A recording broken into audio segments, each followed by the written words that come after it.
This is episode 73 of Zen and the Art of Real Estate Investing with my guest, Anson Young.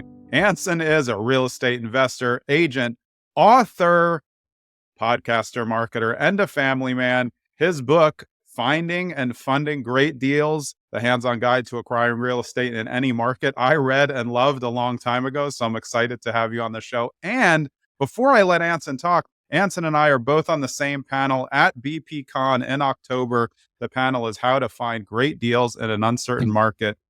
All right, Anson, welcome to the show. Thanks for having me. Yeah, no, I'm excited to talk to you. I think I read that book probably, I don't know, 5 or 6 years ago. And that's even after, 25 or more years at the time in investing. But I got a lot out of the book. Let's start there. How did you end up writing that book? And then we'll go back to how you got started. Oh man. Yeah, that story is it's a little long and crazy, but I'll try and keep it short. Yeah. I had no intention on writing a book, especially, I didn't think that, Bigger Pockets opportunity would come along, but it was in the early days of Bigger Pockets publishing, at least. Yeah. I think Jay Scott and Brandon Turner both had, kind of one book each, maybe 2 books. And I live in Denver. And so when I moved back to Denver, I'd already been a Bigger Pockets user in about 2006. So I started in 2005, right when, the first year of the site, technically. And so when I moved back to Denver, I was like, these guys live in Denver. I'm going to go bug them. So, I'd hit up Josh and I would just say, hey, can I come by your office? I'd love to talk to you and pick your brain and, all this stuff and see if I can, do anything for you guys. And so over the years, I would stop by the office, maybe have lunch, hang out with, the new people. It was always growing. And one day, Brandon was in town and I went out to lunch with Josh and Brandon. We ended up back at Josh's office and, it was just one of those things. I was just in the exact right place at the exact right time. And I think Brandon, or I can't remember, it might've been Josh, who said like, when are you going to write us a wholesaling book? And I was like, I don't know. I don't really have plans for that.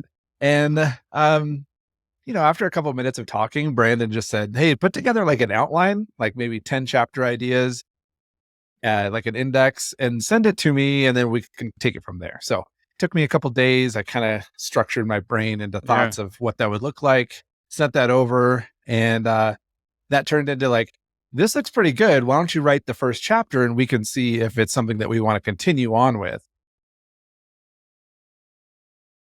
So in your experience, like, what's your number one way of finding deals for yourself? Yeah, that's a great question. And I was talking to this other marketer today who's like all like product marketing and email marketing, and he's doing all this stuff. And I'm like, I do direct mail like 90% of the time. And it's very antiquated. It's old school, but it works. So direct mail is like 90% of where we're finding our deals still. Yeah. And we went all in on direct mail in like 2016 and haven't really looked back. I mean, we'll tweak things here and there, but we'll, add in some cold calling for that extra 10%. But other than that, that's kind of the bread and butter. Yeah, it's funny that people think that you can pivot from direct mail when they're running a list which targets like 20 years and up owners, which is generally like older people who aren't using the internet as much. They're probably more technologically savvy now, but like older people open their mail.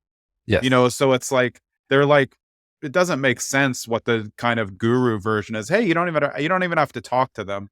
Like you're just going to buy a house through a website. It's going to be fine. Like that stuff is a little bit crazy to me.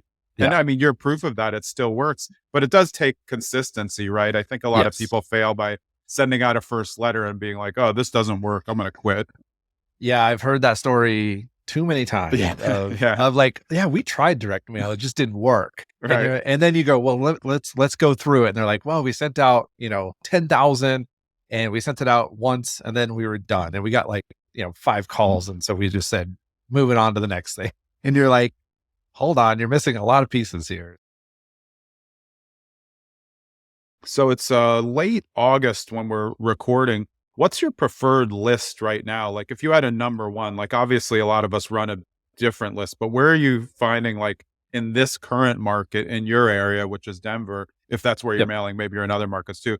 But Yep. what list is like your preferred right now?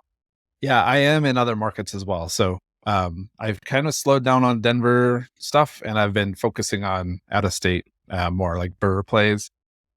So but the list is similar. So I think if you were like asking about a number one list, it would probably just be like an equity list. Yeah.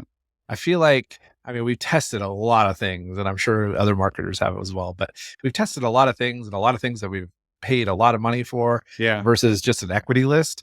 And we've actually found that they perform pretty dang close to the same. So if you're just consistent with a decent equity list, it performs just about the same as like some high end specialty predictive, whatever, expensive list. Yeah. Those are great. I love like the thoughts behind and the metrics and the mentality behind those.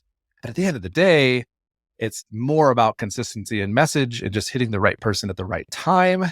versus, trying to predict when and if they'll sell.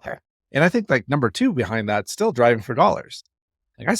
Like that's still one of our best lists of all Yeah. time.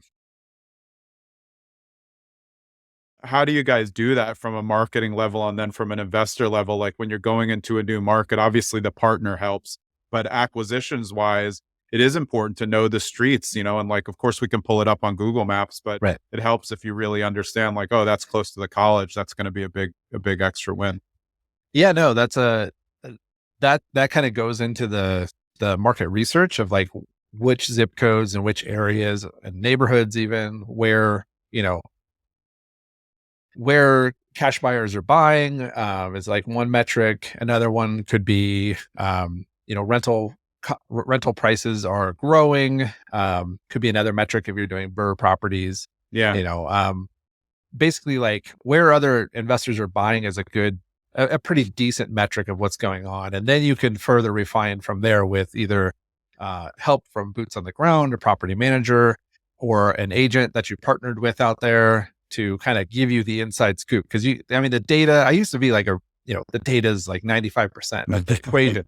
And it kind of is, but you may not know that there's like a smelting plant that's going to be Exactly. built, down the street. Like the MLS data is not going to tell you that, but Yeah. somebody who's local and an expert can definitely be worth their weight in gold for sure in those scenarios.